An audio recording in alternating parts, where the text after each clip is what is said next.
한 주간 평안하셨습니까? 우리는 참, 큰 은혜를 입은 사람들이다라는 마음을 갖습니다. 한 주간 하나님께서 우리와 함께 동행해 주시고 또 많은 은혜를 입혀 주셔서 오늘 다시 한번 하나님의 말씀과 더불어 교제할 수 있도록 한 자리로 모아 주신 하나님 앞에 다시 한번 감사드립니다. 기도하고 모임 갖도록 하겠습니다. 은혜와 사랑이 풍성하신 하나님 아버지 감사합니다.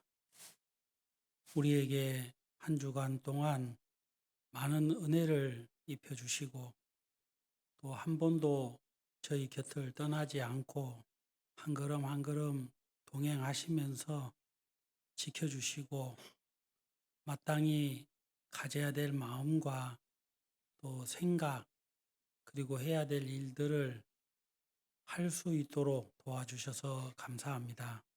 하나님, 저희들을 먼저 사랑하시고 찾아오셔서 구원해 주시고 난 이후에 갓난아이가 어머니의 품 안에서 준비된 젖으로 길리움을 받고 성장하듯이 하나님의 몸된 교회 안에 저희들을 거할 수 있도록 큰 은혜 입혀 주셨을 뿐 아니라 말씀으로 영적 성장에 하나님 장애가 없도록 날마다 저희들을 양육해 주시는 것을 인하여 감사합니다. 하나님, 저희들이 거하고 있는 이 천한 땅 불쌍히 여겨 주시고 복음을 증거할 수 있도록 날마다 일하고 계시는 하나님 앞에 감사드리고 우리가 거하고 있는 이곳뿐 아니라 전 세계 곳곳에 하나님의 종들을 보내주셔서 복음을 전할 수 있도록 일하고 계심을 감사합니다. 주님의 보내심을 받은 하나님의 거룩한 종들을 지켜주시고 그의 가족들 또 함께 복음을 위하여 전심전력 가고 있는 형제 자매님들 주님의 은혜 가운데 강건할 수 있도록 오늘도 주님 역사해 주시옵소서. 오늘 주님 우리를 위하여 준비한 말씀으로 우리가 은혜를 입고 새 힘을 얻고자 합니다. 말씀을 들을 때 지혜를 허락해 주시고 말씀이 마음에 믿어 힘이 될 수 있도록 다시 한번 축복해 주시옵소서. 주의 말씀을 전하게 될 당신의 종에게도 담대함을 주시고 믿음을 주셔서 주님 기뻐하는 일에 온 마음을 드릴 수 있도록 도와주시옵소서. 주님 앞에 감사드립니다. 예수님의 이름으로 기도하옵나이다. 아멘. 예, 오늘은 히브리서 11장 말씀을 읽도록 하겠습니다. 신약 성경 제 성경으로는 364페이지입니다. 히브리서 11장 4절 말씀을 제가 읽도록 하겠습니다. 히브리서 11장 4절입니다. 찾으셨습니까? 제가 읽겠습니다. 믿음으로 아벨은 가인보다 더 나은 제사를 하나님께 드림으로 의로운 자라 하시는 증거를 얻었으니 하나님이 그 예물에 대하여 증거하심이라. 저가 죽었으나 그 믿음으로써 오히려 말하느니라. 한 절 읽었습니다. 아벨이 드린 믿음의 제사라는 주제로 말씀을 나누고자 합니다. 주일 말씀을 준비하다 보면 많은 말씀들이 생각이 납니다. 오늘 새벽에 잠을 자다가 갑자기 여러 말씀들이 생각이 났는데 빨리 일어나 가지고 이걸 적어 놔야지. 잠 다 자고 일어나면 '무슨 생각을 했더라.' 하고 잊어버리는 경우가 한두 번이 아닙니다. 그래서 일찍은 일어나지 못했지만 일어나 가지고 이 말씀을 이렇게 적다 보니까 많은 말씀들이 생각이 돼서 저 개인적으로 '형제 자매님들과 같이 나누었으면 좋겠다.'라는 생각을 가지게 됐습니다.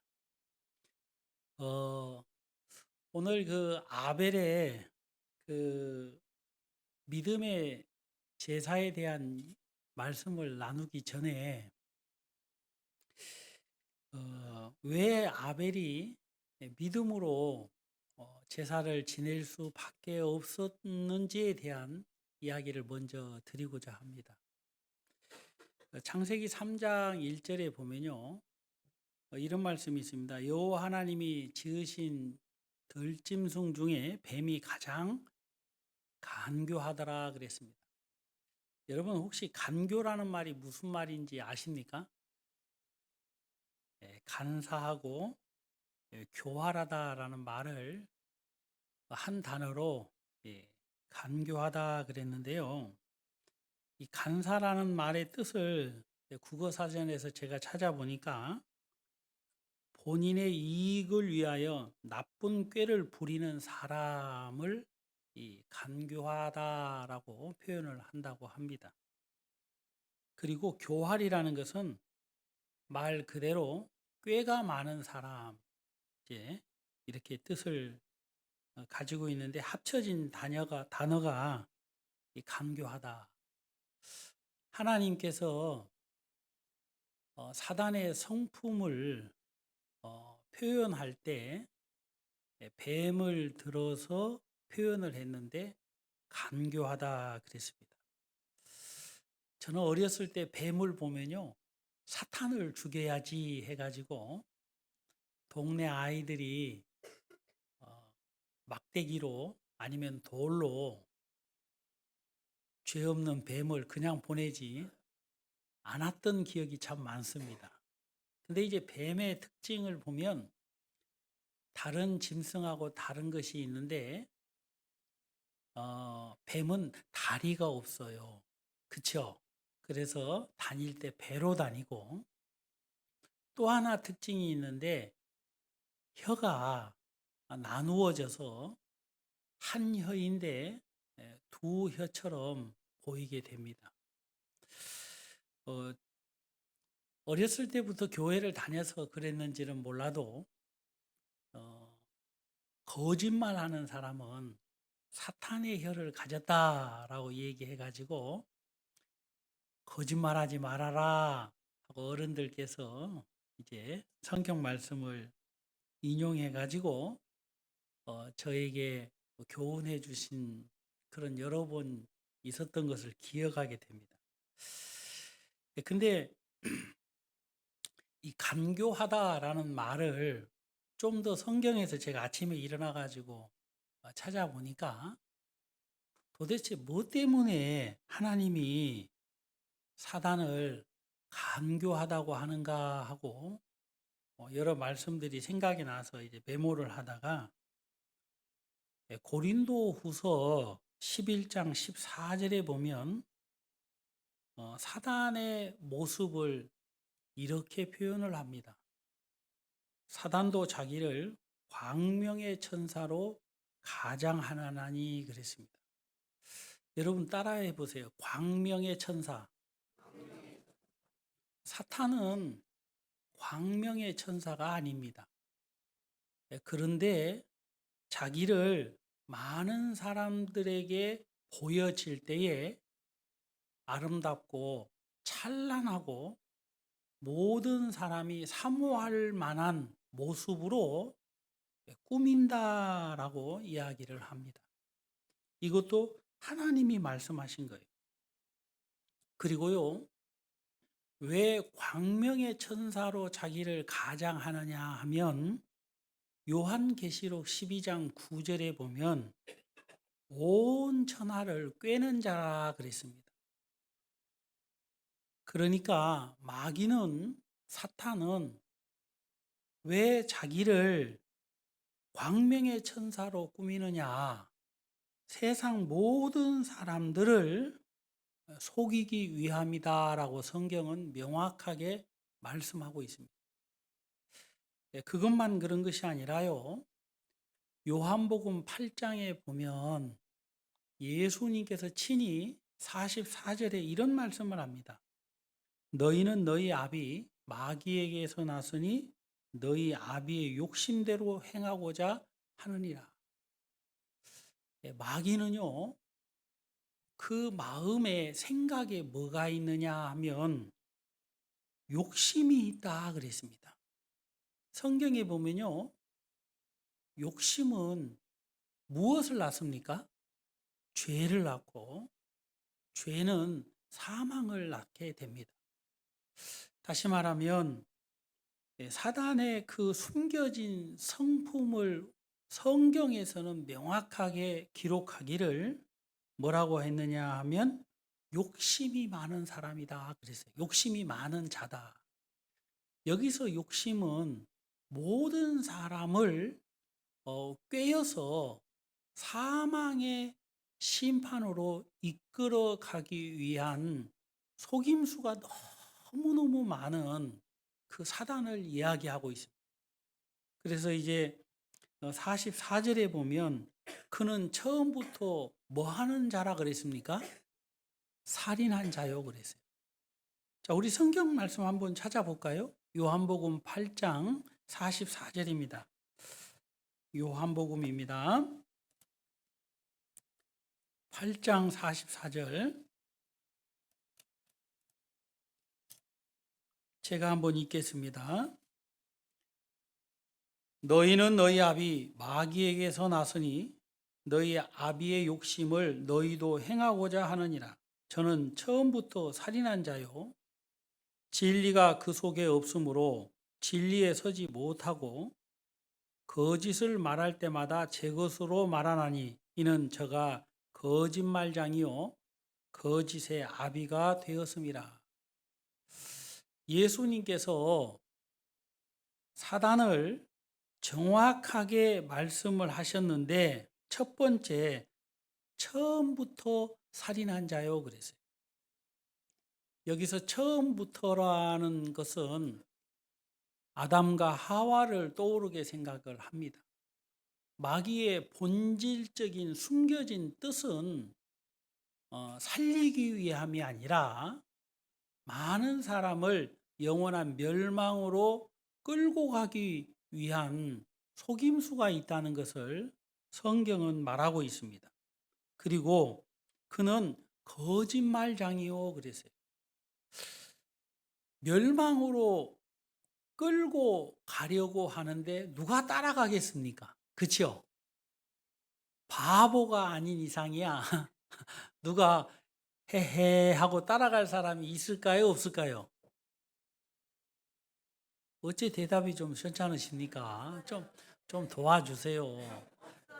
본교에서 목사가 설교할 때는 좀 도와주셔야만 합니다. 그렇기 때문에 마귀는 무슨 말을 하든지 간에 거짓말을 한다 그랬어요. 그래서 거짓말쟁이라 그랬습니다. 여러분, 거짓말을 한 번, 두 번만 하는 사람은 거짓말쟁이라고 안 해요. 입술에 이렇게 침도 안 바르고 거짓말하는 사람들을 거짓말쟁이라 그러죠. 그렇죠? 그리고요, 이 거짓말쟁이보다 더 무서운 말이 거짓의 아비다 그랬습니다. 모든 거짓말의 아비가 누구냐 하면 사단이라고 이 얘기를 했습니다. 여러분, 왜 사단이 이렇게 거짓말을 하면서 사람들을 속이는 일을 하느냐 하면 그 이유는 딱 한 가지입니다. 우리가 충분하게 이해가 되든 이해가 되지 않든 간에 성경은 왜 사단이 그렇게 살인한 자고 거짓말장이고 거짓의 아비가 되었다라고 말씀을 하느냐면요. 모든 사람을 죽이기 위함이라고 말씀하고 있습니다. 여러분 그 베드로 전서 5장 8절에 보면 근신하라 깨어라 너희 대적 마귀가 우는 사자처럼 두루다니며 삼킬 자를 찾는다 그랬습니다. 여러분 삼킬 자를 찾는다라는 말은 죽이려고 찾는다 이 말이에요.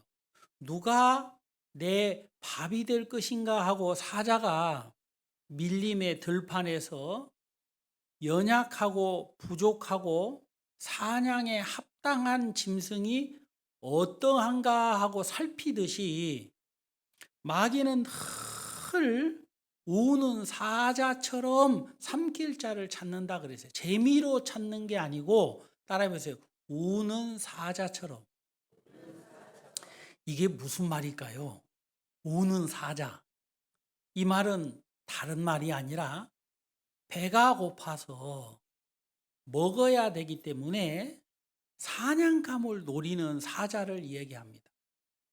얼마 전에 그 동물의 왕국에 대해서 그 사자의 습성을 얘기하는데요. 사자가 사냥을 할 때 어떻게 사냥하는 줄 압니까? 사자처럼 합니까? 살짝이요? 네, 목숨 걸고 한다고 합니다.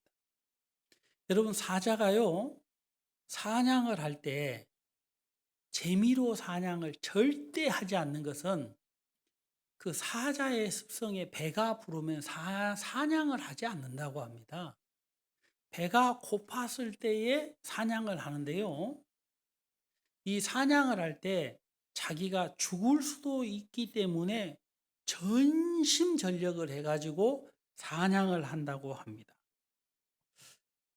여러분, 마귀가 사단이 오늘날 이 세상에서 두루 다니며 삼킬 자를 찾는데 어떠한 심정으로 삼킬 자를 찾느냐 하면 사자처럼 그렇게 온 뜻을 다해서 온갖 방법을 다 동원해 가지고 우는 사자처럼 많은 사람들의 영혼을 사냥하고 있다라고 이야기합니다. 그래서 제가 이제 이 부분을 이렇게 보면서 마귀가 자기를 광명한 천사로 꾸미는 데 있어서 이게 이상한 게 아니다 이 말이에요. 여러분 분명한 목적이 있기 때문에 자기를 광명한 천사로 꾸며서 사람들 앞에 서는 겁니다. 많은 사람들이 자기를 꾸미는데 예의 바르게 또 사람들 앞에 정숙하게 보이기 위해서 자기를 꾸미는 사람들도 있습니다. 하지만요, 어떠한 사람은 자기를 꾸밀 때 다른 목적을 가지고 꾸미는 사람이 있다 이 말입니다. 예를 들어 보면요, 술집에서 몸을 파는 여자나 남자나 자기를 참으로 아름답게 꾸미는 경우를 보게 됩니다. 왜 그러냐 하면 자기를 위하여 꾸민 것이 아니라 남을 유혹하기 위해서 꾸미는 거예요. 여러분 예절 바르게 정숙하게 보이기 위해서 꾸민 것이 아니고 다분한 숨겨진 목적이 있는데 그 목적이 죄의 유혹에 빠지도록 사람들을 속이기 위해서 자기를 꾸민다 이 말입니다. 여러분 마귀가 그렇다 이 말입니다. 마귀가. 여러분 그래서 마태복음 7장에 보면 예수님께서는 마귀를 또 이렇게 표현을 합니다. 한번 찾아보겠습니다. 마태복음 7장입니다. 마태복음 7장 15절 말씀부터 한번 보도록 하시겠습니다. 15절 찾으셨습니까? 우리가 다 같이 한번 읽도록 하겠습니다.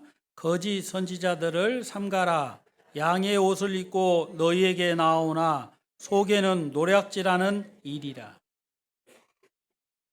성경에서 마귀를 뭐라고 또 표현을 했느냐 하면 양의 옷을 입고 너희에게 나오나 속에는 노략질하는 일이라 그랬어요. 오늘 여러분들이 초원에서 양이나 염소를 기르는 목자라고 가정을 해보세요. 여러분, 근데 사랑하는 우리의 재산인 양이나 염소가 늑대의 밥이 돼서 갈기갈기 찢겨가지고 초원에 너덜벌이 이렇게 딱 어지럽혀져 있다고 생각을 해보세요. 기분이 좋을 사람이 있을까요? 없을까요? 없지요. 물어보면 뭐 바보지요. 저도 안 물어볼랍니다. 바보 되기 싫어서. 제가 어느 날 한 자매님 농장에 신방을 갔습니다. 그런데 그 자매님께서 물 한 컵 마시고 얘기해야 될 것 같습니다. 그 자매님께서 저에게 얼마 전에 저희 집에 송아지 한 마리가 있는데 사라졌습니다 그러는 거예요. 아이고 세상에. 아니, 송아지를 훔쳐가는 사람이 있어요. 그 누가 훔쳐갔습니까? 그랬더니 믿어집니까? 뱀이 삼켰다고 하더라고요. 여러분,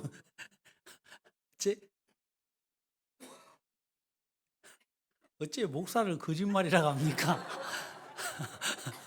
참말로 믿음이 안 가지요. 제가요 그 얘기를 듣고 입을 이렇게 크게 벌렸어요. 그리고요, 아니 송아지가 무슨 닭도 아니고 어떻게 그걸 삼킵니까? 그랬더니 삼켰다고 하더라고. 브라질에 가면요 뱀이요 요만한 건 그냥 족보에도 못 들어옵니다. 그러면 요만한 건 어떠냐? 동네 족보에는 들어갈 수 있어요. 근데 이만한 건요, 뱀이 이 정도 두께가 된다 그러면 송아지 삼킬 수 있을까요? 없을까요? 충분히 삼킵니다. 그래가지고요 제가 오늘 설교를 잘못했습니다. 이제 집에 돌아갈 때는 뱀 생각만 할 것 같은데요. 제가 거기에 보면 막 사탕수수 밭이 있고 이쪽에는 막 망고 밭이 있고 이쪽에는 또 무슨 과일 밭이 있고 그런데 제가 다시는 그 옆으로 가지를 안 했습니다. 왜 그러냐면 자매님께서 근데 그 뱀이 여기를 어떻게 왔답니까? 하고 제가 물어봤어요. 그랬더니 그 자매님 말이 저 계곡에 그 뱀이 있다고 하는 거예요. 어메 주님. 이야, 깜짝 놀래가지고 제가 그곳에 얼씬도 안 했습니다. 그리고요, 그 농장에 자매님 집에 있는 동안에 밖에 나가서 계속 드리번 했죠. 이렇게. 그래서 오늘 무사히 여러분들 앞에 서 있다고 생각이 됩니다. 여러분, 얼마나 큰 뱀인지, 여러분 그 뱀이 송아지를 삼켰다. 대단해요, 안 대단해요? 대단하지요. 근데 이제 성경에서 뭐라고 말씀하시느냐 하면 노략질하는 일이라 그랬어요. 그런데 무슨 옷을 입고 있다고요? 양의 옷을 입고 있다 그랬어요. 그러니까 얼핏 보면 양인데 그 속을 보면 일이라 그랬어요. 여러분, 그러면 어떻게 해야 이게 일인지 늑대인지 구분을 정확하게 할 수 있느냐 하면 다른 게 필요 없어요. 새끼를 낳는 걸 보면 압니다. 여러분, 새끼를 낳을 때 보면 양가죽 입힌 이리의 새끼가 태어납니까? 절대 그렇지 않습니다. 성경에서는 정확하게 무슨 말씀을 하셨느냐면 속에는 노략질하는 일이라 그러면서 그의 열매로 그들을 알지니 가시나무에서 포도를 또 엉겅퀴에서 무화과를 따겠느냐라고 말씀하고 있는 겁니다. 여러분, 이처럼 사단은 많은 사람들을 속이기 위해서 또 갈기갈기 찢어 자기의 양식으로 삼으려는 이리의 습성처럼 하나님은 오늘날 이 세상의 공중의 권세 잡은 자 마귀의 습성을 정확하게 이렇게 주님은 말씀하고 계시는 것입니다. 그런데 사람들이 아는지 모르는지 별로 관심이 없습니다. 무슨 말이냐 하면 눈에 보여지지도 않을 뿐만 아니라 사람의 가지고 있는 개인적인 지식으로 마귀가 어떻게 우리 앞에서 역사하고 있는지를 정확하게 깨닫지 못하기 때문에 그런갑다 하고 지나가는 것입니다. 얼마 전에요, 한 분이 저에게 휴대폰을 좀 빌려달라고 해요. 그래서 왜 휴대폰을 빌려달라고 합니까? 여러분, 휴대폰 빌려주면 될까요? 안 될까요? 안 되지요. 그래서 못 빌려줘요. 그랬지요. 근데 왜 빌려달라고 하느냐고 물어봤더니 전화가 왔는데 아들이 휴대폰 액정이 깨져서 그 액정값으로 20만 원을 입금해야 되는데 내 전화기는 안 된다는 거예요. 왜 안 되는데요? 그랬더니 아이폰이라서 안 된대요. 그래서 근데 왜 제 휴대폰을 빌려달라 그래요? 그때는 좀 냄새가 나요. 근데 그 아들이 무슨 일을 하고 있는지를 지금 현재 그 시간에 뭘 하고 있는지를 제가 알고 있거든요. 그래서 잠깐만 기다려 보세요. 제가 아드님한테 전화 한번 해볼게요. 해가지고 제 전화기로 아드님한테 전화를 했어요. 안녕하세요, 형제님.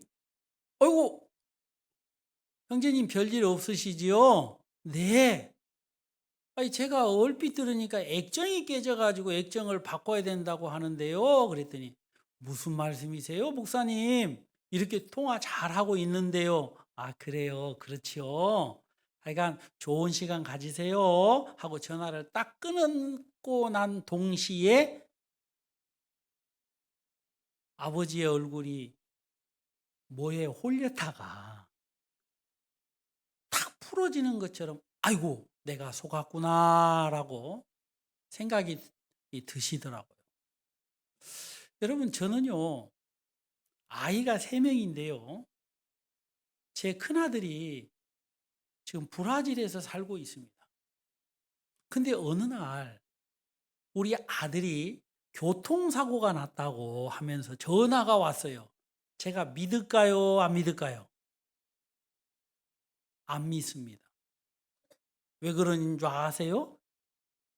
서울 성모병원에 지금 아들이 입원해 있답니다.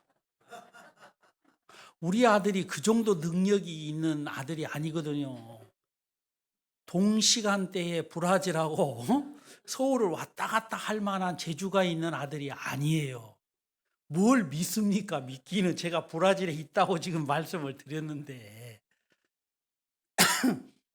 마귀는 항상 사람들의 마음을 이 세상 많은 사람들이 좀 지식이 부족하고 여러 가지 형편에 잘 속는 단순한 분들을 속이는 사기꾼처럼 사람들의 영혼을 그렇게 사냥하고 있는 것입니다. 여러분, 근데 오늘 여러분들에게 말씀을 드리고 싶은 것이 하나가 있는데요. 여기 보면 양의 옷을 입고 너희에게 나오나 속에는 노략질하는 일이라 그랬는데 왜 늑대가 이리가 양의 옷을 입었는가 하고 보니까 마태복음 23장에 그 입은 이유를 설명하고 있습니다. 한번 이 말씀을 좀 찾아보고 본문 말씀을 하도록 하겠습니다. 마태복음 23장입니다. 13절입니다. 우리 다 같이 한번 이 말씀은 읽어보도록 하겠습니다. 마태복음 23장 13절 찾으셨습니까? 다 같이 읽겠습니다. 화 있을진저 외식하는 서기관들과 바리새인들이여, 너희는 천국문을 사람들 앞에서 닫고 너희도 들어가지 않고 들어가려 하는 자도 들어가지 못하게 하는도다. 여러분, 거짓 선지자들이 하는 일들의 그 목적을 보면 천국문을 사람들 앞에서 닫고 자기도 들어가지 않고 들어가려고 하는 사람도 못 들어가게 한다 그랬습니다. 여러분, 그러면 이곳으로 가는 문이 천국으로 들어가는 문인데 왜 그 문을 닫고 이곳으로 들어가려고 하는 사람도 못 들어가게 하느냐? 다시 말하면 다른 곳으로 인도하려고 한다 이 말입니다. 여러분, 마태복음 7장에 아까 읽었던 밑부분을 보면 문이 두 개가 나옵니다. 넓은 문이 있고 좁은 문이 있고, 다시 말하면 넓은 길이 있고 좁은 길이 있어요. 여러분, 근데 넓은 문은 멸망으로 인도하는 길이고 문이라서 찾는 이가 많고, 반대로 좁은 문은 좁고 협착하여 찾는 이가 적다 그랬어요. 여러분, 우리가 기본적인 상식으로 보면 멸망으로 가는 길이기 때문에 오히려 이 길로 가는 사람이 적어야 되는 것이 맞잖아요. 그리고 생명으로 인도하는 그 길은 사람이 많아야 되는 것이 맞는데 정반대라는 것입니다. 여러분, 왜 그럴까요? 어떤 분이 이런 설명을 합니다. 그 길은 좁고 협착하여 찾는 이가 적다 그랬기 때문에 아하, 가는 길이 힘들고 고달프고 거의 대부분이 죽기 때문에 안 가는 거구나 라고 해석을 합니다. 여러분, 그 해석은 틀린 해석입니다. 여러분, 왜 많은 사람이 생명으로 가는 길인데도 불구하고 그 길로 가는 사람이 적으냐? 그 이유는 좁고 협착하다라고 했는데, 그건 사람의 보편적인 생각과 다르게 그 길을 걸으려고 하는 사람은 자기 생각을 부인하지 않으면 걸을 수 없는 길이기 때문에 그렇다는 것입니다. 사람들은요, 편안한 길, 넓은 길, 이런 길을 걷기를 원하는데 왜 그럼 이 길이 멸망으로 가는 길이냐 하면, 마귀에게 속아서 여러분 이 길이 옳은 길이라고 충분히 생각할 수 있는 마음을 가질 수 있는 길이기 때문에 그런 겁니다. 이사야 55장에 보면 하나님은 이런 말씀을 하십니다. 내 생각은 너희 생각과 달라서 하늘이 땅보다 높음 같이 내 길은, 내 생각은 너희 길 다르다라고 말씀을 하고 있습니다. 여러분, 하나님의 생각과 하나님의 길은 사람의 길과 사람의 생각과 다르다 그랬어요. 여러분, 그래서 악인은 그 길을, 불의한 자는 그 생각을 버리고 여호와께로 돌아오라 그랬습니다. 왜 하나님은 이 두 가지를 버리고 돌아오라고 했느냐 하면 인간의 생각과 다르기 때문에 그렇다는 것입니다. 여러분, 도대체 뭐 때문에 이렇게 다를까요?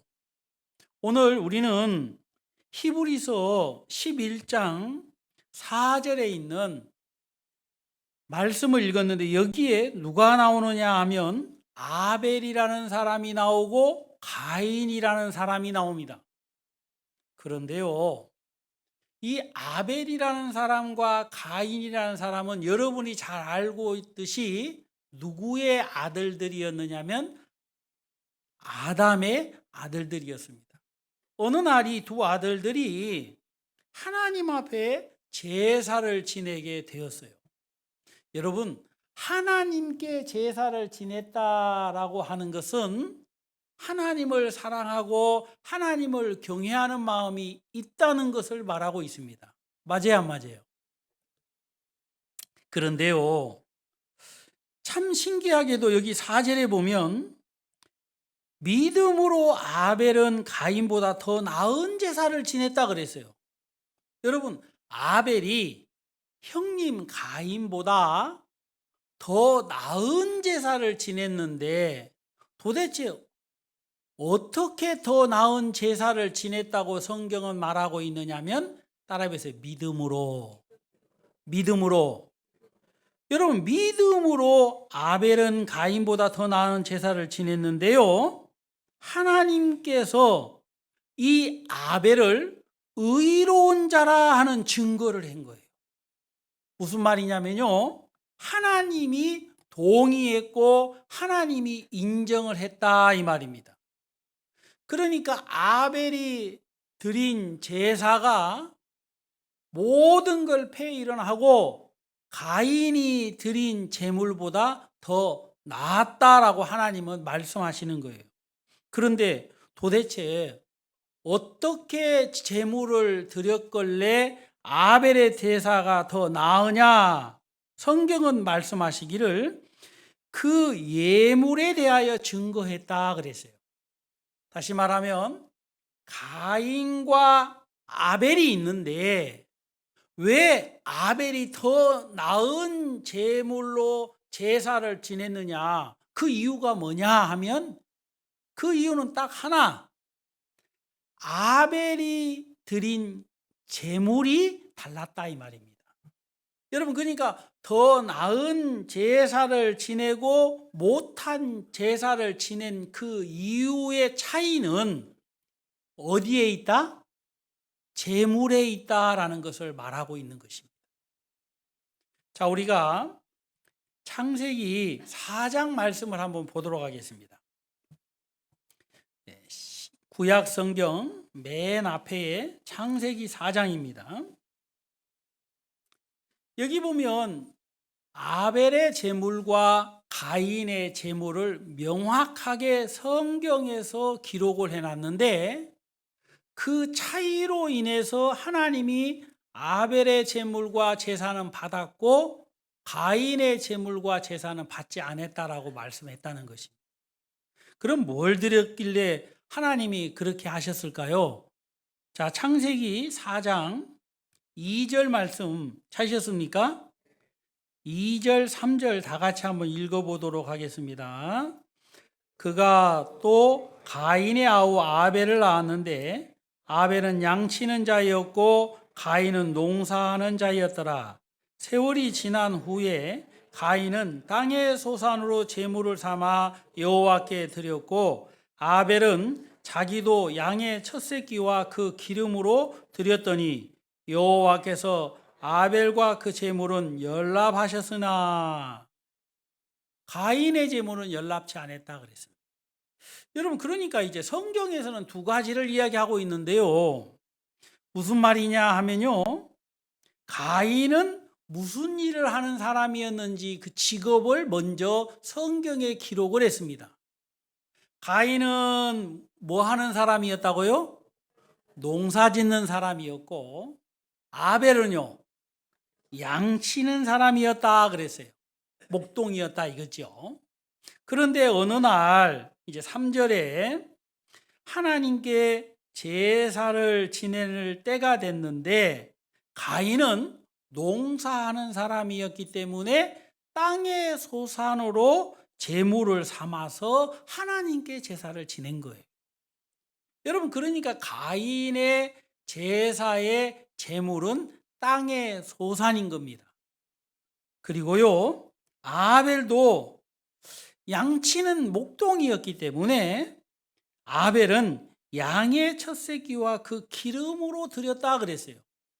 여러분 똑같이 아담의 아들인 것도 같고 또 똑같이 하나님 앞에 같은 시 같은 때에 제사를 지낸 것도 같고 그리고 같은 마음으로 제사를 지낸 것도 얼비슷하게 같아 보입니다.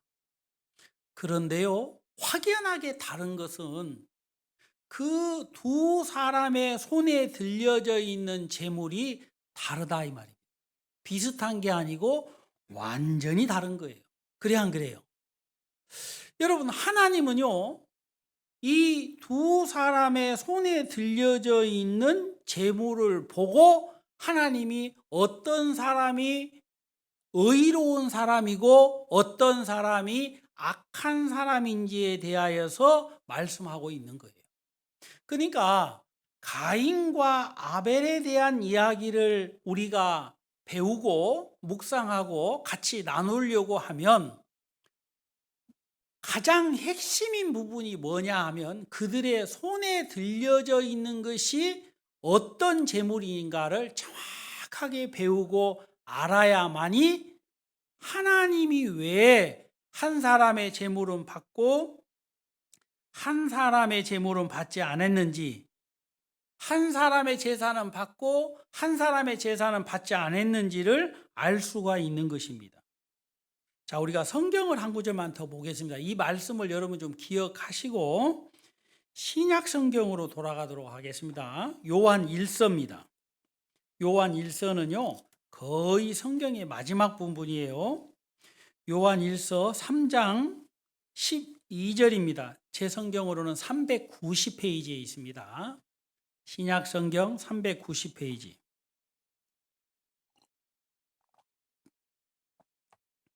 요한 1서 3장 12절 말씀입니다. 여기 보면 가인에 대한 이야기가 나옵니다.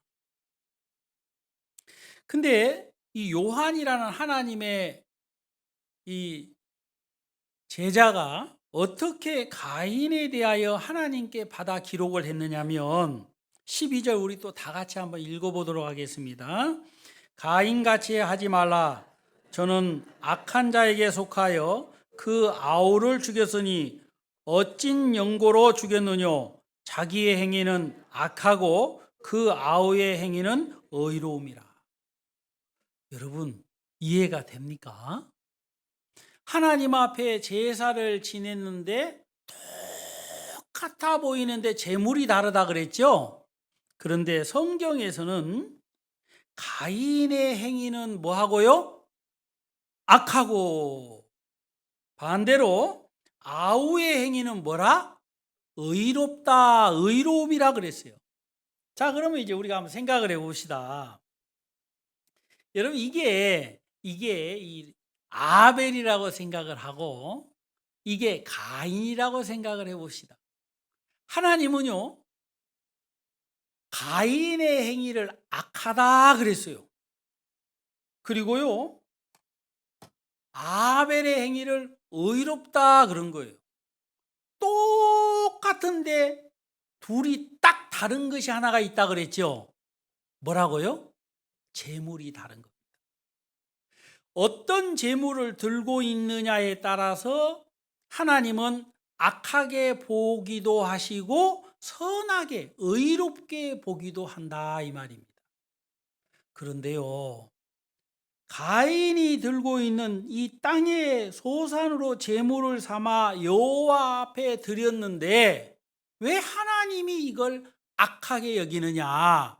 제물만 악하게 여긴 것이 아니고 그 가인도 하나님은 악하게 여겼는데 성경에서는 그는 악한 자에게 속했다라고 얘기하는 거예요. 여러분 이 제물을 가인이 선택한 땅의 소산을 삼는 사람은 그냥 삼는 게 아니라 성경 말씀을 인용해서 다시 해석을 해서 우리가 생각을 해보면 악한 자에게 속하게 되면 가인과도 같은 제물을 선택하게 된다는 것입니다.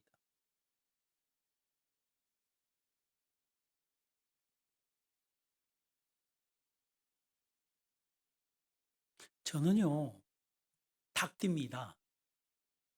아니, 왜 뜬금없이 설교할 때 닭띠 얘기를 하냐고요? 제가 닭고기를 좋아하거든요.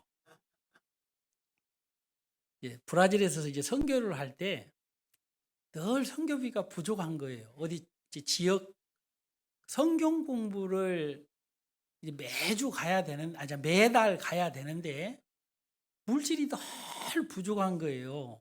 그러면 이제 선교사님들이 그럼 성경 공부 안 가버리면 되잖아요 라고 누가 또 이 얘기를 하던데, 안 갈 수 없는 게 매달 우리만 오기를 코 빠지도록 기다리고 계신 분들이 계셔요. 그러니까 이제 그분들이요, 눈이 선해요. 말씀을 전하면요, 말씀을 너무너무 달게 들으니까 그건 어떻게 제가 말로 표현을 할 수 없을 것 같아요. 꼭 귀신에 홀린다 그러잖아요. 막 거기를 안 갈 수가 없는 거예요. 그래가지고 이제 거기를 가야 되는데 물질이 넉넉하지 못하니까 이제 제 아내 눈치를 보고요, 생활비를 줄이는 겁니다. 그래가지고 이제 브라질에서는 가장 싼 게 닭고기예요. 브라질의 주식은 소고기거든요. 소고기에 왼수 드신 분들 브라질로 이민 가면 아침, 점심, 저녁 소고기 드실 수 있어요. 우리나라의 10분의 1 가격도 안 돼요. 최고 가난한 사람들이 소갈비 드시고 계신다고 생각하면 됩니다. 오늘 갑자기 인생이 조금 비참해지려고 하는데 그럴 필요가 없어요. 거기는 김치가 금값이에요. 이제 그렇게 생각하면 돼요. 그래가지고 이제 전도비를 줄여가지고 이제 그곳에 이제 전도여행을 가는데요. 제가 이제 전도여행을 가서 이렇게 말씀을 전하고 이제 오면 굉장히 이렇게 행복하고 즐거우니까 생활비를 줄여서 이제 닭고기 가장 싼 거 이제 사다가 이제 매일 닭고기를 먹는 겁니다.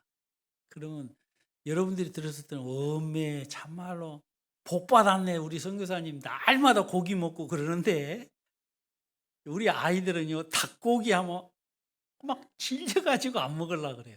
그럼 제가 이것도 못 먹는 사람도 많아, 그런 소리 하지 말고 감사하게 먹어.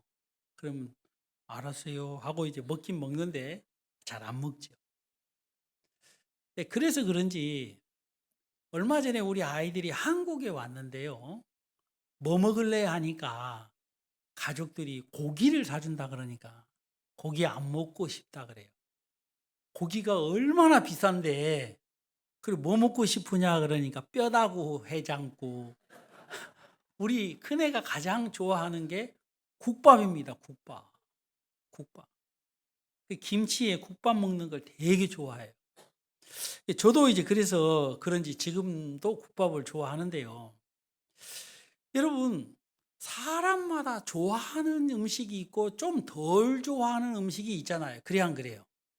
그런데요, 어떤 분들은요, 음식이 좋냐 안 좋냐를 떠나서 어떤 음식을 먹으면 생명의 위협을 느끼는 음식이 있는 거예요.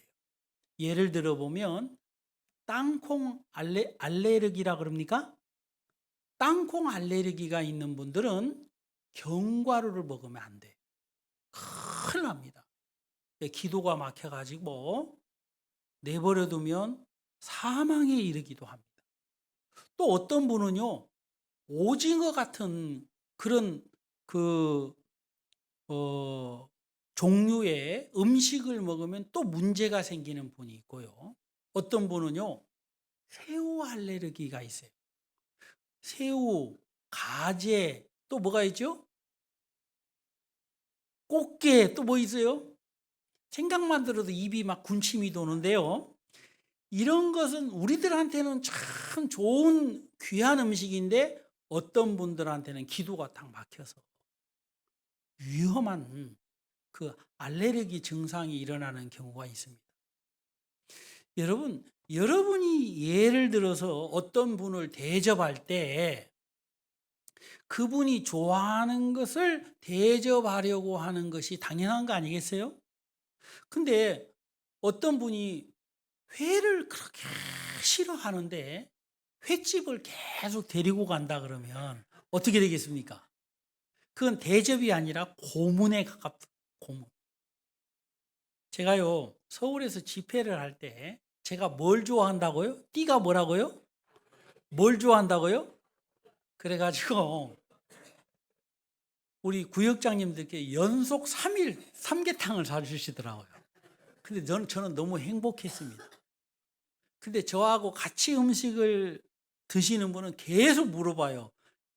닭고기 괜찮겠냐고. 저는 괜찮다고. 삶고 튀기고 볶고 다 닭고기 좋다고 제가 닭띠라 그랬더니 막 웃으시더라고요.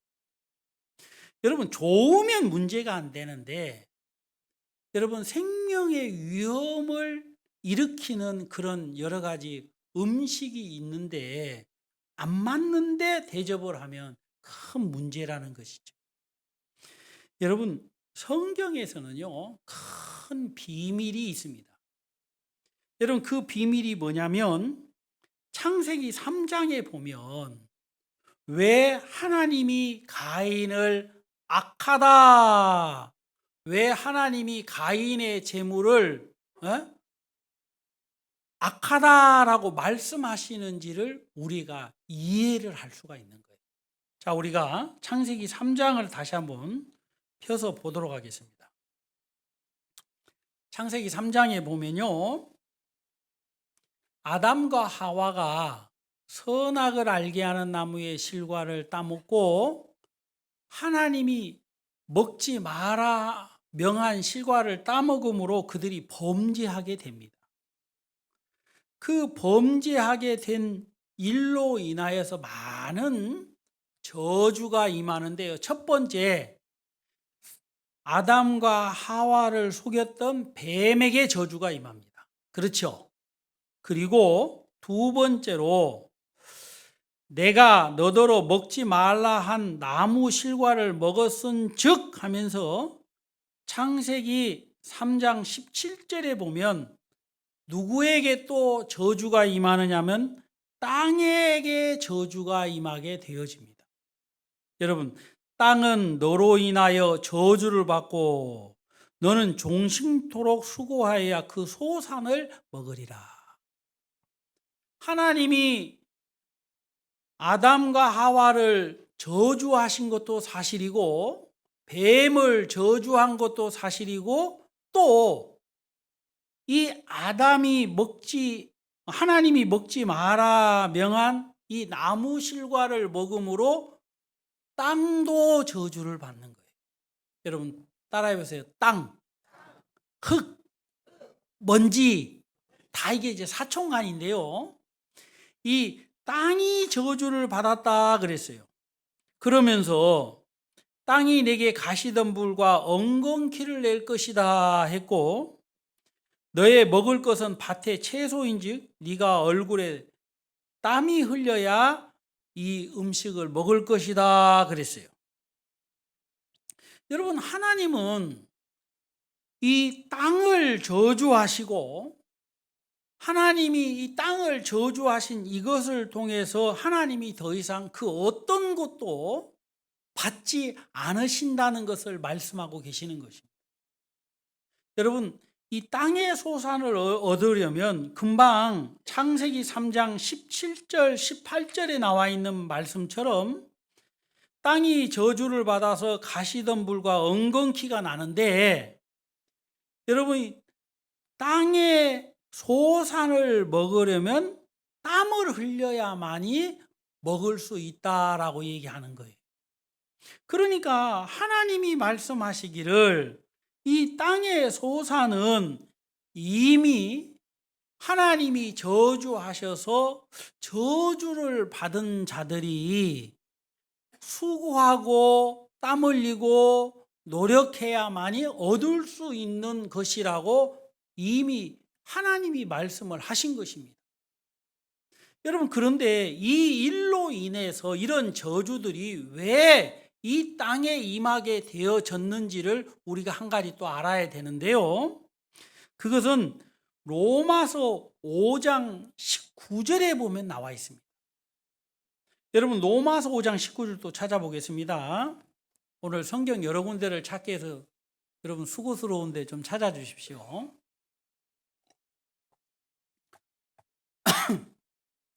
로마서 5장 19절, 한 사람의 순종치 아니함으로 많은 사람이 죄인 된 것 같이 한 사람의 순종하심으로 많은 사람이 의인이 되리라. 성경에서는 로마서 5장 12절의 말씀에 한 사람으로 말미암아 죄가 세상에 들어오고 죄로 말미암아 사망이 왔나니 그랬습니다.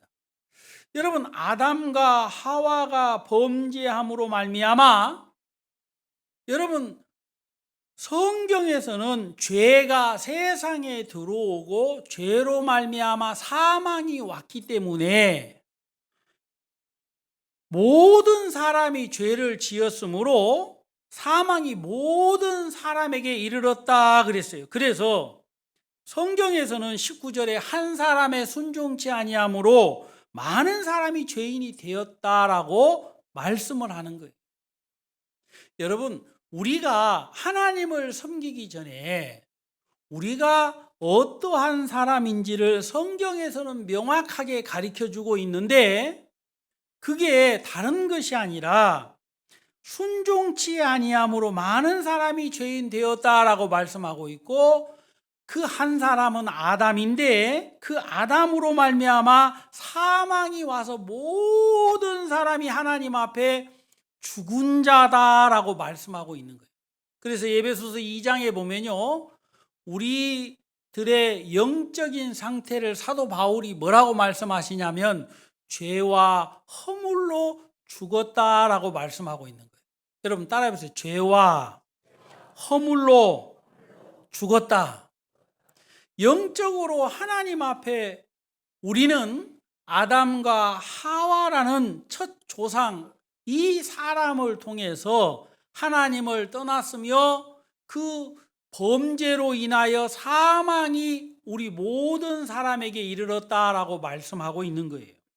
그렇기 때문에 우리가 하나님 앞에 제사를 지낼 때에 여러분, 우리의 수고가 잘못되었느냐 잘 되었느냐, 정성이 부족하냐 정성이 풍성하냐라는 기준이 아니라 이미 하나님 앞에 버림을 받아서 영적으로 하나님 앞에 죽어 있는 자와 같은 사람들이기 때문에 이제는 우리의 수고와 노력으로 우리의 신분이 바뀌어지는 것이 아니라는 것을 성경은 말하고 있는 것입니다. 여러분, 그렇다면 우리가 하나님 앞에 옳은 사람으로, 의로운 사람으로 인정을 받고 하나님의 옳은 증거를 받아들이려면 여러분, 우리의 수고와 노력으로 말미암아 이 일이 되어지는 것이 아니라 여러분, 다른 사람, 누구요?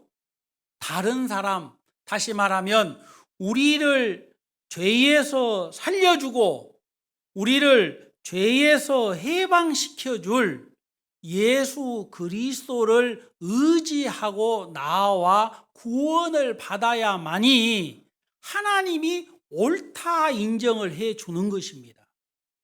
사람들은요, 내 출신, 영적 내 출신이 어떠한지를 모르기 때문에 사람들은 뭐만을 생각하냐면 내 정성이 얼마나 부족하냐, 얼마나 풍성하냐라는 기준을 크게 두고 있는 거예요. 그런데요, 하나님의 종 다윗은 자기 근본을 얘기할 때 뭐라고 얘기한 줄 압니까? 자, 시편 51편을 한번 보도록 하시겠습니다. 시편 51편입니다.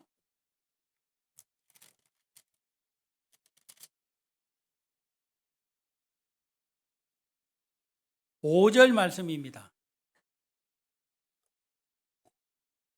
시편은 구약성경 838페이지에 있습니다. 찾으셨습니까? 제가 다 같이 한번 읽어볼까요? 이 말씀은요. 5절 말씀. 내가 죄악 중에 출생하였으며 모친이 죄 중에 나를 잉태하였나이다. 다윗의 시입니다. 다윗이 자기의 근본을 이야기할 때에 내가 그랬으니까 내가라는 것은 다윗을 얘기하는 건데요. 죄악 중에 출생했다 그랬어요. 그리고 죄 중에 잉태하였다 그랬습니다. 여러분, 잉태라는 것은 만들어졌다 이 말입니다. 그래 안 그래요? 어디 가운데서 내가 만들어졌느냐 하면 죄 중에서 만들어졌고, 죄악 중에 출생했다. 어디에서 나왔다? 신분이 죄악 중에서 출생했고 죄 중에 잉태됐다 그랬어요. 이 다윗이라는 사람이 자기의 출생 신분을 얘기하는데 하나님 앞에 죄인이다라는 얘기를 하는 것입니다. 여러분, 그렇기 때문에 다윗은 로마서 4장에 보면 다윗이 하나님 앞에 나올 때에 그가 가인처럼 하지 않았습니다. 여러분, 다윗의 신분은 혹시 뭔지 아십니까? 어떻게 알았습니까? 왕이었습니다. 이스라엘의 찬란하게 번성 시기에 접어드는 왕이었습니다. 여러분, 왕이라 하면요, 부족한 게 있을까요? 없을까요? 없지요. 우리네처럼 짜장면 먹을까 짬뽕 먹을까 고민할 필요도 없어요. 그래 안 그래요? 진짜 맛있는 음식도 먹을 수 있겠지요. 여러분, 이 다윗이라는 사람은 왕의 신분이기 때문에 부족한 것이 전혀 없어요. 그렇게 봤을 때 이 사람이 여호와 하나님 앞에 제물을 준비한다면 어떤 제물을 준비할까요? 그 어느 누구보다도 호화찬란한 정말 멋들어진 제물을 준비하지 않겠어요? 그래 안 그래요? 여러분, 만약에 영국의 찰스 왕이 저를 위하여 저녁을 준비했다고 생각을 해봅시다. 이런 생각은 돈 안 드니까 해봐도 돼요. 그죠? 그렇다고 저보고 뭐 미친 사람이라고 할 거는 그렇게는 없습니다. 이제 그렇게 생각을 해본다고 보세요. 그럼 거기 가면 뭐 짜장면만 있겠습니까? 짬뽕만 있겠습니까? 아니지요. 진짜 많은 귀한 음식들이 있을 거란 말입니다. 여러분, 대영 제국의 왕이 대한민국이라는 변방에 이름 석자만을 가지고 있는 아무것도 자랑할 것이 없는 사람을 위하여 여러분 저녁을 만찬을 준비했다면 여러분 얼마나 대단하겠느냐 이 말입니다. 여러분, 그런데 하물며 하나님 앞에 제물을 준비한다? 대단한 거지요. 근데 다윗은 어떠한 제물을 준비한 줄 압니까? 로마서 4장입니다.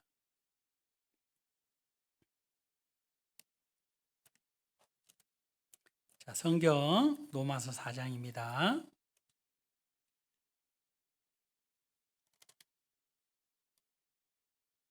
육 절 말씀 제가 한번 읽도록 하겠습니다. 6절.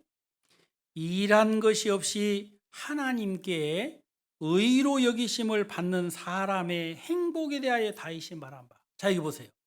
여기 보면 일한 것이 없이 하나님께 의로 여기심을 받는 사람의 행복이 나옵니다. 여기서 일한 것이 없이라는 말은요, 선하고 착하고 의롭고 깨끗한 것이 없는데 이 말입니다. 여러분, 일한 것이 없는데 그 싹을 여러분 대가처럼 받는다. 그건 분명히 은혜인데 일한 사람처럼 여러분 싹을 받는다. 여러분, 그건 절대적인 싹이 아니고 은혜인 거란 말입니다. 여러분, 다윗이라는 사람은 죄악 중에 출생했으며 죄 중에 잉태된 사람이라고 얘기를 하는데, 그래서 일한 것이 없이 그랬어요. 자기는 자격이 없는데 하나님께 의로 여기심을 받은 사람의 행복에 대하여 다윗이 얘기하는 거예요. 여러분, 도대체 그 행복이 뭡니까? 7절 다 같이 읽겠습니다. 그 불법을 사하심을 받고 그 죄를 가리우심을 받는 자는 복이 있고 주께서 그 죄를 인정치 아니하실 사람은 복이 있도다 함과 같으니라. 여러분, 여기 보면 세 가지 복에 대한 얘기를 합니다. 그 불법을 사하심을 받고 그랬어요. 다윗이 누가 사람의 행복이냐? 불법의 사하심을 받고 그랬어요. 두 번째, 그 죄를 가리우심을 받고 그랬습니다. 세 번째, 하나님께서 그 죄를 인정치 않는다 그랬어요. 여러분, 이것이 사람의 행복인데요, 아브라함도 이 행복을 얻었다 이 말입니다. 여러분, 다윗만이 행복을 얻은 게 아니라 아브라함도 이 행복을 얻었다 이 말이에요. 여러분, 이 행복은 다시 말하면 행위로 말미암아 얻은 것이 아니라 자기가 개인적으로 열심을 다해서 준비한 재물로 행복을 얻은 것이 아니고, 무엇으로 이 행복을 얻었느냐 하면 하나님을 믿음으로, 그 믿음으로 말미암아 이 행복을 얻었다 그랬어요.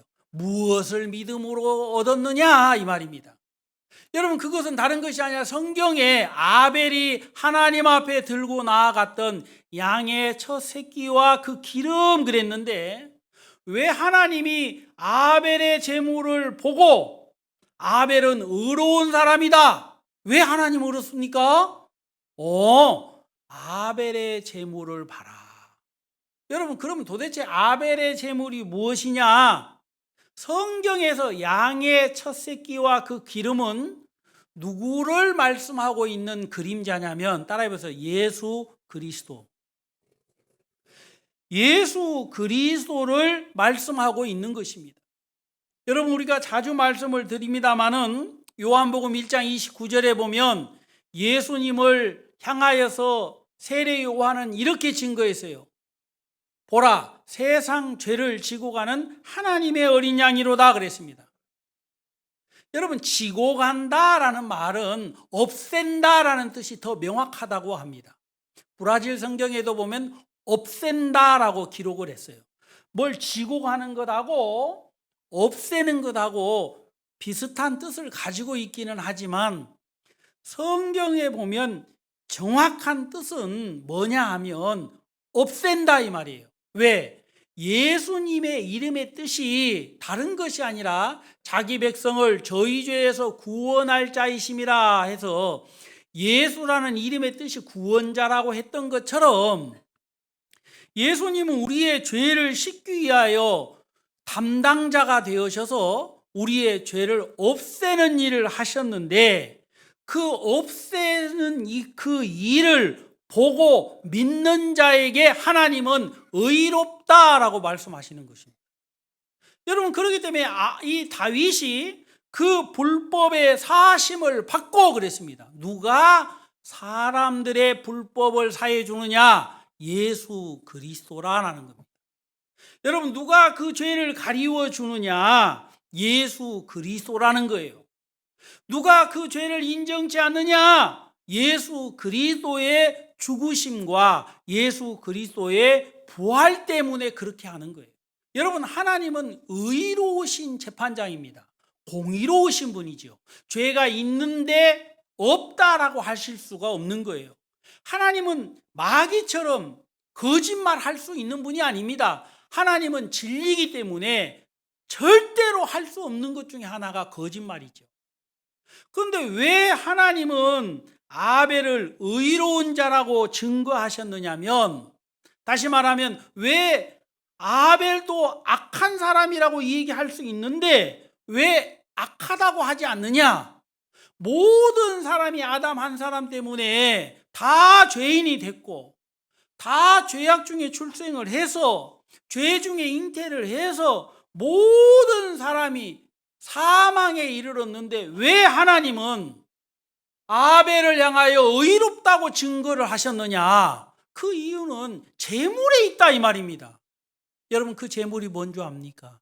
예수 그리스도라는 거예요. 그리스도를 믿는 자는 무엇을 믿느냐 하면 그리스도가 하신 일을 믿는 겁니다.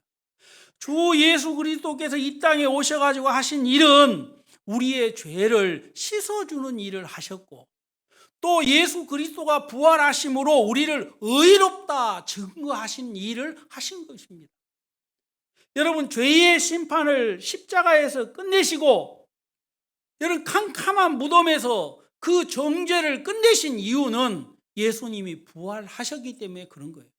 그래서 그리스도를 제물로 주님 앞에 나아오는 사람은 너희 죄와 너희 불법을 내가 다시 기억지 아니하리라 하셨던 하나님의 법을 들을 수가 있는 것입니다.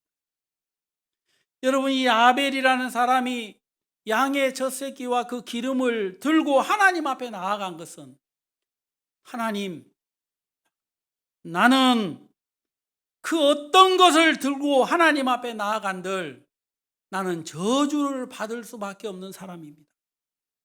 하지만 나를 위하여, 내 죄를 위하여 십자가에 죽으신 예수 그리스도를 의지하고 나아갑니다. 이 사람은 하나님의 생명의 성령의 법이 역사하는 것입니다.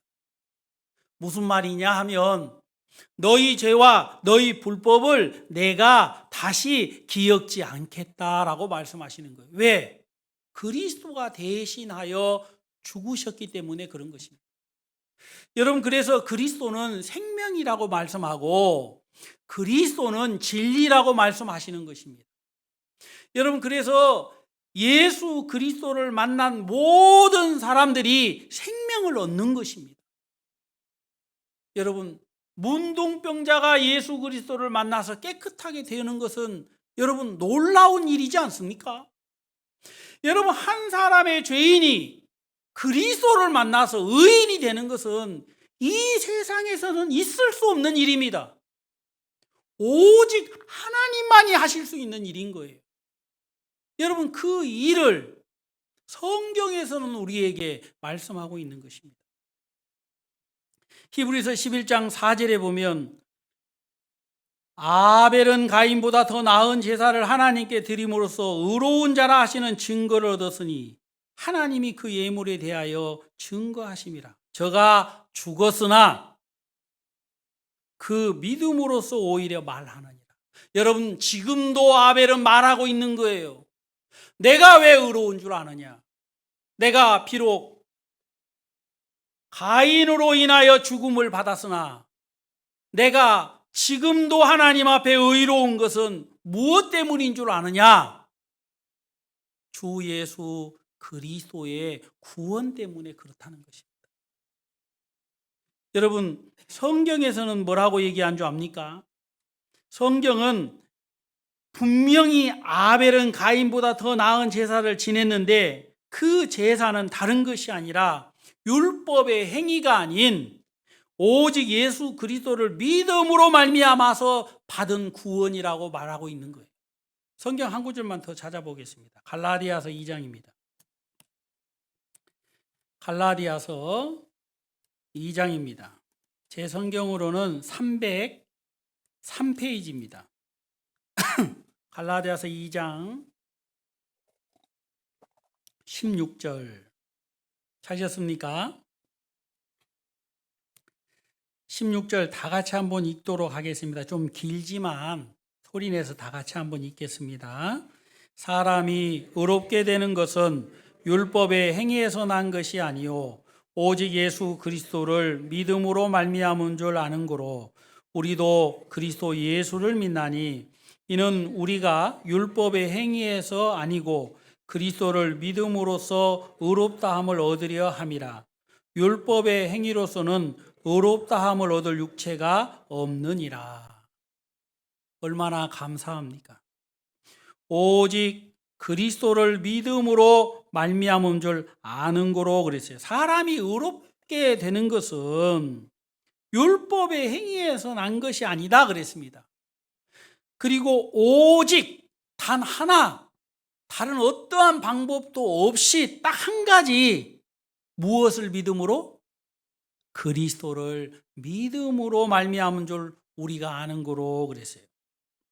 여러분, 그리스도께서 우리의 죄를 씻어놨다는 사실을 믿는 그 믿음, 그 믿음으로 말미암아 우리가 의롭다함을 얻는 것입니다. 여러분, 아벨이 그 어떤 다른 조건 때문에 그가 저주와 축복의 갈림길에 선 것이 아니라 그가 양의 젖새끼와 기름된 예수 그리스도를 들고 하나님 앞에 섰기 때문에 하나님은 그를 의롭다 하고 증거하는 거예요. 여러분, 오늘 가인과도 같은 사람, 아벨과도 같은 사람 세상에 너무너무 많습니다. 그러나 저 사람은 도저히 구원을 받을 수 없는 사람이야 라고 생각할 수 있는 연약하고 부족한 사람이 있습니다. 여러분, 그런 사람이 예수 그리스도의 제물을 들고 나아가게 된다면 마치 아벨과도 같이 그리스도를 들고 주님 앞에 서게 된다면 주님은 그를 의롭다 하고 말씀하시는 것입니다. 그 이유는 다른 것이 아니라 하나님이 우리를 위하여 세워놓으신 그 계획을 따라 그리스도께서 십자가의 피를 흘리셨기 때문입니다. 성경 한 구절만 더 보고 마무리하도록 하겠습니다. 로마서 3장입니다. 로마서 3장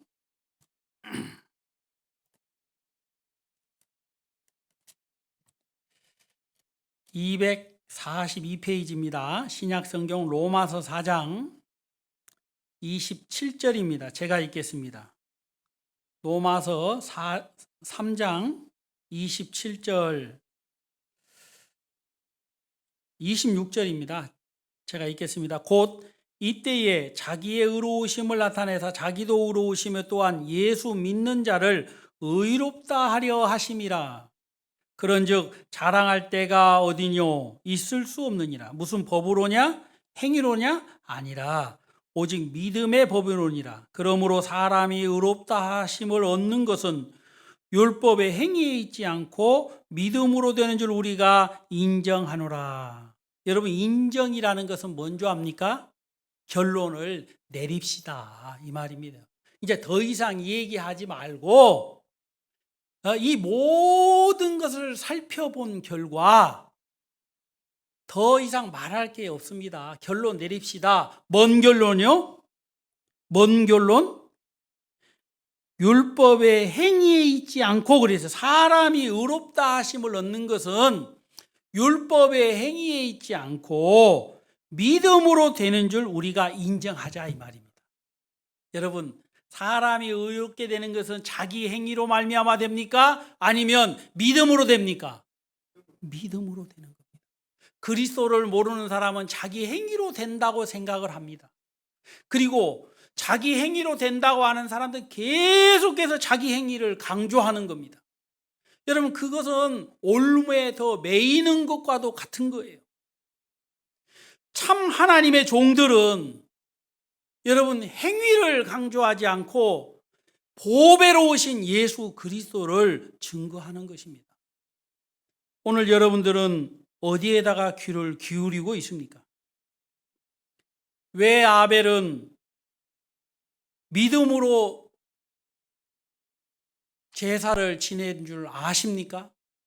그것은 자기가 하나님께 의롭다 증거함을 받을 수 있는 유일한 길은 자기 행위가 아니라 양의 젖새끼와 기름 대신 예수 그리스도인 겁니다. 오늘 여러분들 마음속에서도 하나님, 내가 어떻게 해야 구원을 받을 수 있습니까? 내가 부족해서 나는 구원을 못 받을 것 같은데요 라고 생각하는 사람들은 오늘 말씀을 다시 한번 마음에 귀 기울이시게 되기를 바랍니다. 하나님은 우리가 부족하기 때문에 구원을 못 받은 것이 아니라 능히 우리를 구원하실 수 있습니다. 그 이유는 예수 그리스도께서 십자가에 못 박혀 돌아가시고 3일 만에 부활하셨기 때문입니다. 우리 모두가 이 예수 그리스도를 여러분의 손에 들고 하나님 앞에 나아가면 주님이 그리스도 예수 안에 있는 자에게는 결코 정죄함이 없나니 라고 말씀하신 것처럼 우리를 정죄하지 아니하실 뿐만 아니라 너는 내 아들이라, 내가 오늘날 그리스도로 말미암아 내가 너를 낳았다 하고 하나님을 아바 아버지라 부를 수 있는 은혜를 베풀어 주실 것이라고 저는 확실하게 믿습니다. 오늘 여러분의 손에 뭐가 들려져 있습니까? 여러분의 수고와 노력입니까? 아니면 예수 그리스도이십니까? 기도하겠습니다. 하나님 아버지 감사합니다. 우리에게 그리스도로 말미암아 구원을 받을 수 있도록 큰 은혜 입혀 주신 걸 감사합니다. 하나님, 이 사실을 모르고 영원한 멸망으로 가고 있는 사람들이 너무나도 많습니다. 하나님, 우리에게 복음을 사랑하는 마음을 많이 허락해 주시고 영혼을 불쌍히 여기는 마음을 많이 허락해 주셔서 저희의 짧은 인생 속에서 주 예수 그리스도를 힘있게 증거하는 삶을 살 수 있도록 축복해 주시고 우리 곁에 우리와 함께 삶을 유지하고 있는 많은 사랑하는 사람들 구원받을 수 있도록 역사해 주시옵소서. 오늘 아벨이 더 나은 제사를 드림으로 하나님께 옳다 인정함을 받은 것처럼 여기에 앉아 있는 모든 사람들이 자기 자신의 행위와 노력이 아닌 예수 그리스도를 의지하고 하나님 앞에 나아가게 되기를 소망합니다. 축복해 주시옵소서. 예수님의 이름으로 기도하옵나이다. 아멘. 찬송가